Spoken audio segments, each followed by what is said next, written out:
première ligne droite de regard croisé depuis quelques temps sur le plateau. Jean-Luc Assia-Collet, directeur de publication de Web TV, Yves Togo, Chris Sega, directeur de publication Express Info et le patron du médium TT, Credo TT.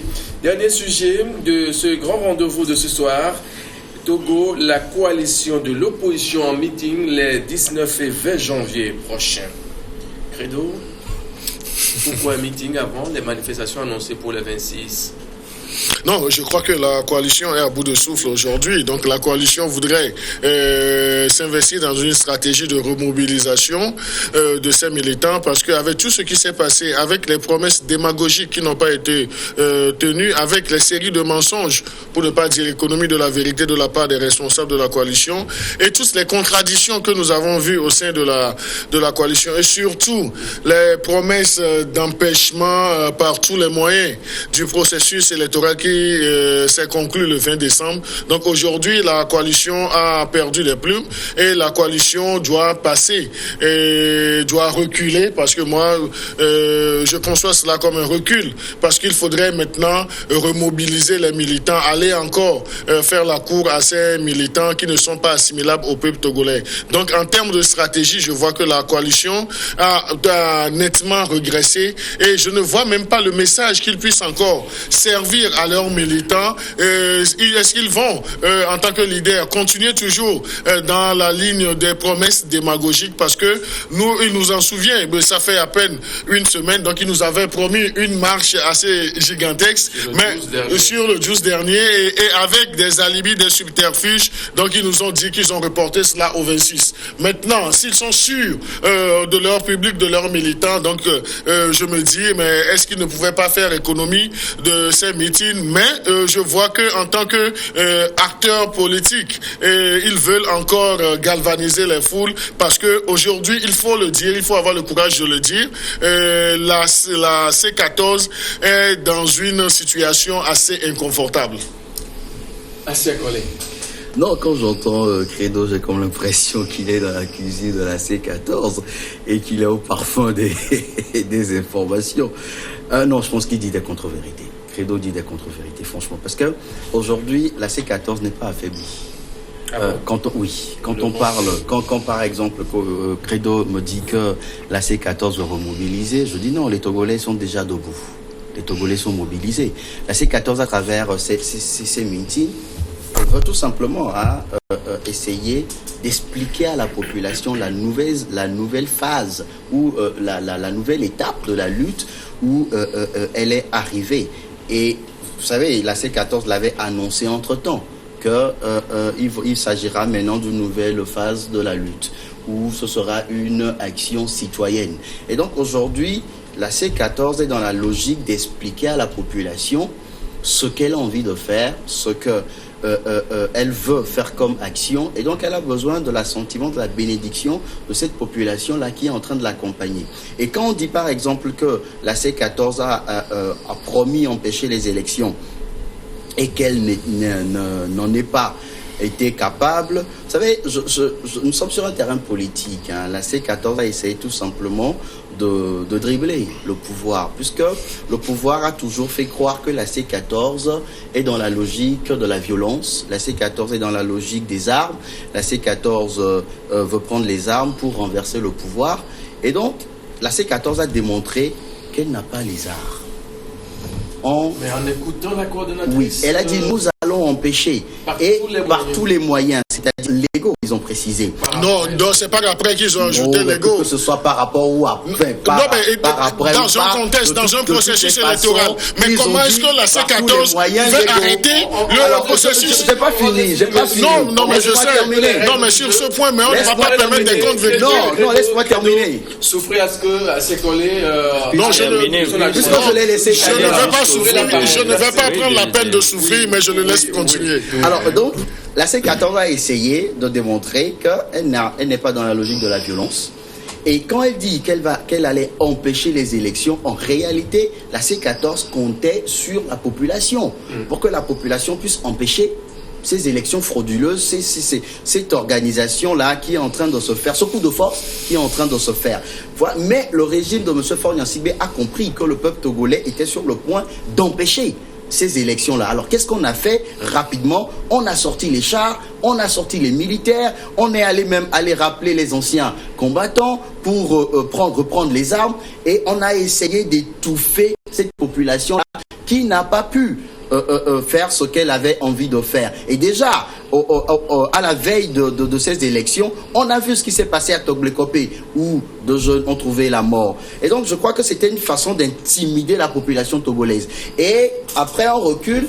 La C14, pour finir, a compris que, en se lançant dans ce jeu, elle allait envoyer le peuple à un massacre. Et donc, ils ont demandé, à travers, je crois, M. Jean-Pierre Fabre, à tout le monde de rester à la maison. Et c'est ce qui a été fait.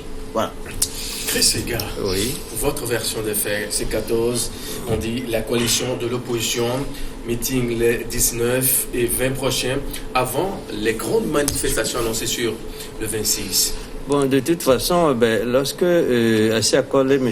Asiakole dit par exemple que le peuple togolais est debout, même moi, il y a quelque chose qui me gêne lorsque les gens utilisent ce thème peuple-là, tout va. Je voudrais aimer qu'ils parlent par exemple des partisans de l'opposition. Les partisans les partisans de l'opposition peuvent être très nombreux. Ça, c'est vrai, mais il faut quand même le dire que ces partisans-là ne représentent pas pour autant le peuple togolais. Il faut que nous mettions les justes mots aux justes places. Hein. Il faut bien qu'on en arrive là un de ces jours. Mais maintenant, lorsque Credo l'opposition se réclame du peuple, le parti au pouvoir. Mais c'est tout. En quelques mots, l'aîné puisse être éclairci. Non, parce que je parle de la majorité des Togolais qui sont en train de souffrir. Merci. La majorité des Togolais qui veulent que M. Faure Gnassingbé quitte le pouvoir. Non, c'est vrai que de toute façon, lorsque nous parlons ainsi, il faut qu'on utilise les statistiques. Et aucune statistique n'est disponible en ce moment pour confirmer ce que vous allez dire. Moi, je l'ai démontré. Moi, je voudrais dire ceci. Entre les deux interventions, je voudrais dire quand même que lorsque Credo Tété dit, par exemple, que la C14 était arrivée quand même avec la tenue de cette élection législative-là au terme d'un certain processus, je crois que c'est vrai. Lorsque la C14 veut passer par 2 journées d'explication avant de passer à la journée du 26, qui est la journée de mobilisation, je crois qu'elle s'inscrit dans une certaine stratégie. Et cette stratégie-là, c'est la stratégie de remobilisation. Et je crois que M. Asiakole ne peut pas nier cela. Et l'opposition, là, est dans son rôle et personne ne peut le lui dénier. Il faut maintenant, peut-être, comme le 19 août 2017, et il a fallu un autre discours. Et je crois que la C14, visiblement, est en train de chercher ce discours-là. Et c'est vrai que la tenue des élections a été quand même camouflée. On ne peut pas dire que quand les élections se passent, c'est un échec pour l'opposition.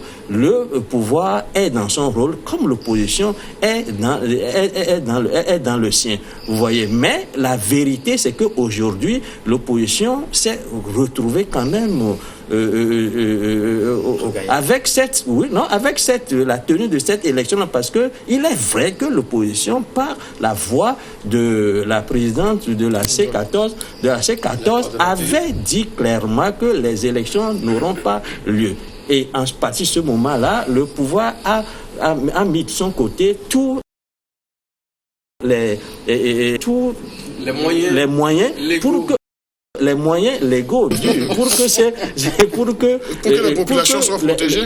Mais c'est que les gens, malgré l'appel au boycott, des gens étaient sortis quand même pour aller voler et pour aller voter. Vous comprenez cela. Mais aujourd'hui, il est clair que la C14 a besoin de se remobiliser, de se donner de nouvelles énergies pour retourner au combat. Le peuple dont parle Jean-Luc, le peuple là, que moi j'appelle ses partisans, parce que les uns et les autres disent qu'ils ont le peuple à leur profit.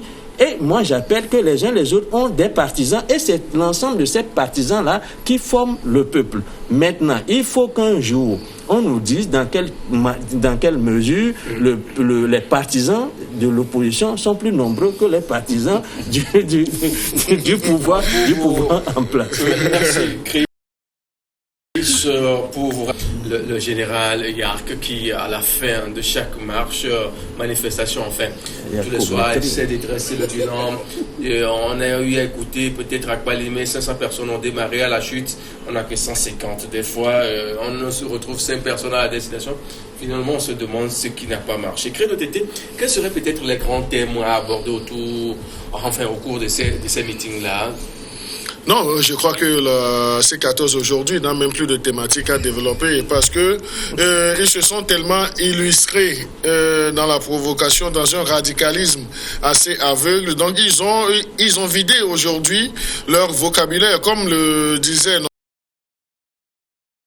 notre aîné, voudrait se proposer aujourd'hui dans une stratégie de remobilisation, de galvanisation de ces troupes. Parce que avec tout ce qui a été fait pendant le processus électoral pour rassurer leurs militants, qu'on ne saurait assimiler au peuple togolais, j'y insiste. Donc, avec l'échec de la coalition, donc ils ont besoin de trouver d'autres mots et autres là. Mais moi, j'imagine les mots qu'ils vont essayer de trouver parce que c'est quand ça suffit aussi n'a pas prospéré. Donc, pour dire, pour essayer de dupliquer le mandat de l'actuel chef de l'État sur ce que son papa a fait, ça n'a pas prospéré. Et avec toutes les promesses, avec toute la démagogie des actions politique. Aujourd'hui, nous avons vu, non seulement avec la tenue des élections, que les Togolais ne sont plus tellement chauds, ou bien, même parmi leurs militants, il y a des gens qui ont conclu que, en fait, c'est comme si les leaders ne luttaient que pour eux-mêmes. Donc aujourd'hui, s'ils nous parlent de faire des meetings et autres là, donc je crois qu'il ferait mieux de faire le bilan en leur sein, parce que au lendemain même des législatives, donc ils n'ont pas fait ce bilan-là. Ils auraient pu retourner vers leurs militants, essayer d'échanger et autres là. Mais lorsque vous évoluez sans mettre en pratique le principe de redevabilité, vous flouez à tout moment vos militants, parce que la plupart de vos militants aussi ne vous demandent pas des comptes. Voilà ces séries de trucs-là. Qu'est-ce que les meetings des 2 jours vont apporter à la coalition? Non, et ça c'est une stratégie pour voir si les gens vont pouvoir sortir le 26 ou bien s'il y a des choses encore à faire sur le terrain. Mais en termes de langage, je ne sais pas ce qu'ils puissent encore dire. Je ne sais pas si mon cher confrère Jean-Luc est dans le secret de la C14, parce qu'à l'écouter et à développer des thématiques dont je me dis, peut-être qu'il est dans le couvent de la C14, mais toujours est-il que il y a un point très important. Aujourd'hui, tablons, disons la vérité, la C14 a montré ses limites et l'opposition togolaise ne saurait être définie uniquement par ce regroupement de 14 devenus 13 partis. Il nous en souvient également que un des leaders de la C14 a posé le diagnostic même de ce qui prévaut au sein de la C14, en faisant allusion à la trilogie intégrité, dignité, honnêteté, qui manque au niveau de la C14. Je voudrais parler de M. Philbert Atisso. Il est membre influent de la C14. Donc c'est dire qu'aujourd'hui, la C14 est tellement essoufflée. Non seulement elle est dans une situation inconfortable, mais la C14 n'a plus rien à donner réellement aux populations togolaises. Si vous le permettez, je voudrais pour chuter, revenir, parce qu'il a, dans son développement, il a parlé, il a présenté le fait que la sécurisation a été au maximum le 20 décembre dernier. Mais ça, c'est tout à fait normal, parce que avant le 20 décembre, outre les messages incendiaires ou bien les propos démagogiques des leaders, on a vu que des sympathisants de la C14 ou bien des militants sur les réseaux sociaux ont même proféré des menaces de mort à l'endroit de ceux qui vont se hasarder pour sortir, pour aller voter. On a lu, nous sommes tous sur les réseaux sociaux. Donc, est-ce que, avec ce type de message-là, est-ce que vous n'entrevoyez pas qu'il faille en ce moment que le gouvernement protège la population? Protéger la population en tuant un petit de 12 ans, je suis désolé. Non, mais les enquêtes sont en cours. Ben oui, d'accord, les enquêtes sont en cours. Je ne dis pas que c'est X ou c'est Y qui les fait. Mais de toutes les façons, on sait que c'est les forces de l'ordre qui ont tiré sur... Non, du moment où les enquêtes sont en cours... Jean-Luc, je ne sais pas si tu étais là-bas ou là. Non, mais tu as vu un homme en tenue tirer? Je ne veux pas rentrer dans ce dossier. Non, dans ce dossier, je ne voudrais pas que tu rentres. Je ne voudrais pas que tu rentres parce que ça peut... Parce que si tu places un moral, ça peut te porter préjudice. Qu'il me laisse terminer, qu'il me laisse expliquer. Non plus respecter la règle du jeu. Credo, merci de garder le silence. Merci, je voulais le protéger parce qu'il ne faut pas qu'il aille, c'est un confrère très cher à moi, qu'il fasse des déclarations sur ce plateau qui pourrait se retrouver contre lui. Je ne fais aucune déclaration. Je ne fais aucune déclaration. Sur le terrain le jour-là, il y avait des forces de l'ordre qui étaient là et ça tirait.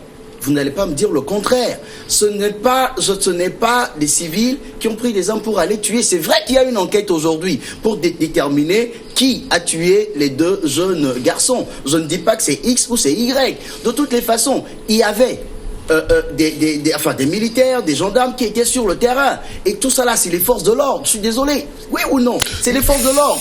Mais non, que le ministre Yak a d'ailleurs reconnu que c'est une bille, je crois, qui a atteint... Oui, voilà, les forces de l'ordre. Non. Mais qui utilisait ça? Et les chasseurs. Est-ce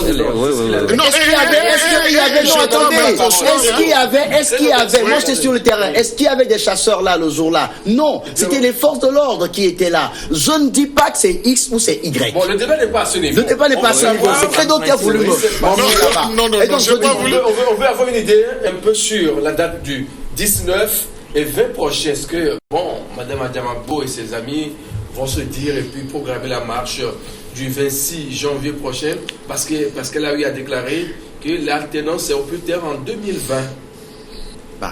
Écoutez, l'alternance doit être en 2020 puisque le problème du Togo, je l'ai toujours dit, je le dirai toujours, c'est M. Faure Gnassingbé. Si aujourd'hui M. Faure Gnassingbé... C'est pas trop dire quand même.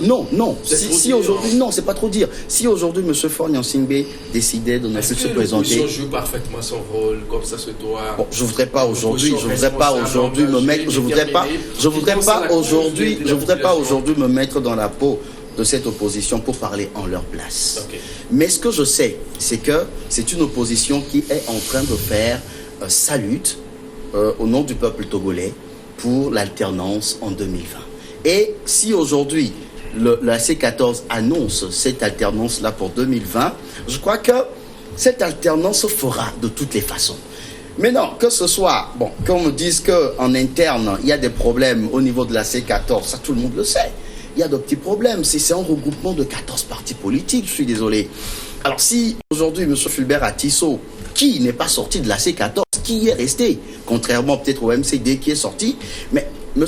Fulbert Atisso peut-être a évoqué un sujet que moi je pense qu'il devait peut-être le faire en interne. Mais le faire ouvertement, c'est son point de vue. C'est sa façon de voir les choses. Je ne peux pas lui en vouloir. Mais c'est pas cela qui peut-être va nous pousser à dire que la C14 aujourd'hui est fragilisée. Mais non, par rapport aux thématiques, nous allons aller sur le terrain.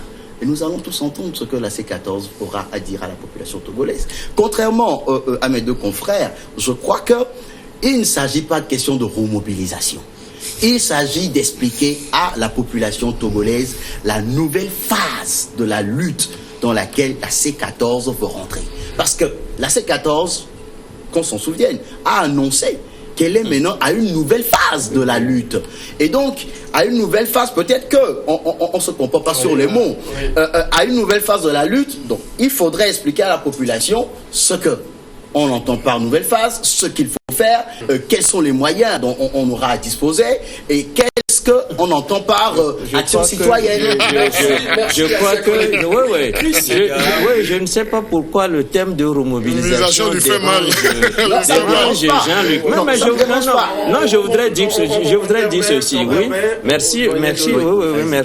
Je vois pas pourquoi je comprends pas très bien pourquoi ce thème le dérange tant, parce qu'il s'agit bien d'une remobilisation et cela n'a rien de péjoratif. Lorsqu'à un moment donné de la lutte, on se dit que les ardeurs se sont étiolées, il faut remobiliser ça. Tout cela n'a rien de réducteur, cela n'enlève rien à la force de la C14. Mais seulement ça, c'est des éléments factuels. Bon, ceci étant, je voudrais dire que lorsque Mme Adjamagbo dit, par exemple, que l'alternance, c'est au plus tard en 2020, je crois que c'est déjà un langage pour remobiliser sa troupe. Et puis parce qu'elle est en train de mettre là les choses dans une nouvelle perspective. Parce qu'il y a d'abord eu une étape qui est passée, l'étape des législatives, et ça n'a pas prospéré au niveau de la C14 comme cette coalition l'entend. Maintenant, on fixe une nouvelle étape qui est 2020. Lorsque Mme Adjamagbo, c'est que nous lisons, nous sommes des analystes et nous comprenons très bien ce que cela veut dire lorsqu'on met soit en perspective ou bien lorsqu'on essaie de donner de nouvelles énergies à ses partisans. Lorsqu'elle dit que c'est au plus tard en 2020, la dernière fois, elle disait que c'est au plus tard en 2019, c'est-à-dire en 2018, c'est-à-dire le 20, avec cette élection qui n'aura pas lieu, et qu'il se peut qu'il se passe des choses de telle sorte que ce sera à feu et à sang. Ça, on l'a bien entendu. Ce qui a été promis n'a pas été fait. Ça, ce sont des éléments factuels qu'il faut prendre en compte dans les analyses que nous faisons. À cette étape passée, on est en train de parler de 2020. Et on dit au plus tard en 2020, ce qui veut dire que cela peut arriver d'un instant à l'autre. Si cela arrivait très tardivement, c'est en 2020. C'est une autre façon de mettre les choses en perspective et de donner du grain à moudre à ses partisans. Ça dénote d'une stratégie de dire aux gens, allez au combat de nouveau. Cela n'a rien de réducteur. Mais seulement, moi, je voudrais dire que Mme Adjamagbo n'a pas l'habitude de faire la politique de ses moyens. Lorsque vous avez en face de vous des gens qui défendent aussi leurs droits et qui estiment qu'ils sont au pouvoir aujourd'hui, il faut qu'ils rendent compte en tant que des gens qui gouvernent. Parce que moi, je l'ai dit ici, en tant que le mandat, qu'on dise le mandat qui est en cours est un mandat qui appartient à quelqu'un et il faut qu'il assume les résultats. Et lorsque Adjamagbo, en tant qu'opposant, en tant que chef de cette coalition-là, essaie de remobiliser ses troupes, nous disons, moi en tout cas je dis qu'elle est dans son rôle, il faut les deux pour faire un État. Il faut les deux pour que l'État togolais évolue vers cette démocratie-là qu'il désire. Mais lorsque mon confrère dit que, le peuple, les partisans de l'opposition sont déjà debout, on n'a pas besoin de les galvaniser, je me dis qu'il peut-être prendre conseil chez ceux qui sont au four, comme les 13 partis qui sont dans la C14 pour leur demander, lorsqu'ils disent que maintenant, on convoque les partisans à une réunion demain 19 et le dimanche pour leur expliquer, pour leur dire qu'est-ce qu'il faut maintenant faire maintenant que nous avons passé cette étape-là du 20.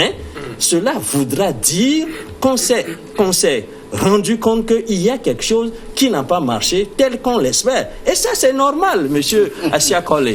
Pourquoi vous ne voudrez pas reconnaître que c'est une stratégie de report, quand on sait que c'était le 12 qu'il aurait peut-être les manifestations, on les aurait peut-être sur l'étendue du territoire un peu partout. Les manifestations qui n'ont pas vraiment aussi reçu l'assentiment du ministère de l'administration territoriale et de la sécurité parce que Lomé a été accepté, l'intérieur non. Par après on dit 26 et après, avant 26 on dit il faut se retrouver d'abord le 19 et 20. Il y a quoi de se demander que s'il ne marche pas concrètement au sein de la coalition, non? Non, je crois que la coalition s'est beaucoup illustrée par son amateurisme et c'est cela qui a payé. Et le gain aujourd'hui pour cette coalition, c'est l'échec. Et comme l'a dit également notre aîné Chris Sega sur ce plateau. Donc il faut que la coalition puisse revoir sa stratégie. Mais je me situe également dans ton champ de réflexion pour dire, je ne serais pas étonné que la semaine prochaine, que la coalition fasse encore un report de cette marche parce que les résultats ne seront pas probants sur le terrain. Parce que même au sein de leurs militants, lorsque nous discutons, nous faisons partie des populations de ce peuple-là pour avoir des militants qui ne sont pas réels, qui manquent de stratégie, qui n'ont même pas de vision pour s'assigner une mission, c'est toujours l'échec. Et avec tout ce qui a été promis aux militants, comme s'ils avaient la force pour empêcher les élections. Donc je dis, ça a tellement diminué la coalition. Et moi, je vois toujours cette coalition dans une situation vraiment inconfortable, même si mon cher ami ne veut pas l'admettre. Merci Credo. Je crois que quelques mots et puis on se sépare. La question de remobilisation, en fait, c'est nous, c'est l'aîné qui est en train de le dire. Jusqu'à preuve de contraire, la C14 n'a pas parlé de remobilisation. L'aîné est en train de faire une interprétation. Alors moi, pareil, je fais une interprétation. Et je dis, moi, je pense que la C14 est dans la logique d'explication. Et l'aîné dit que la C14 est dans la logique de la remobilisation. Et là, je crois que c'est aux leaders de la C14 de nous dire s'ils sont en train de... Non, c'est à tes amis, à tes amis de la C14. Non, tout le monde est mes amis. S'ils sont en train de faire une mobilisation ou pas. Et là, je pense que le problème ne se pose pas. Mais aujourd'hui, ce que je voudrais faire savoir, c'est que le peuple togolais est debout. Le peuple togolais est en lutte contre mais là, c'est vraiment un abus de langage. C'est vraiment un abus de langage que de dire que le peuple togolais est debout. Non, soyons vraiment honnêtes. On ne peut pas parler du peuple togolais. Parlez de vos militants. Parlez de vos militants.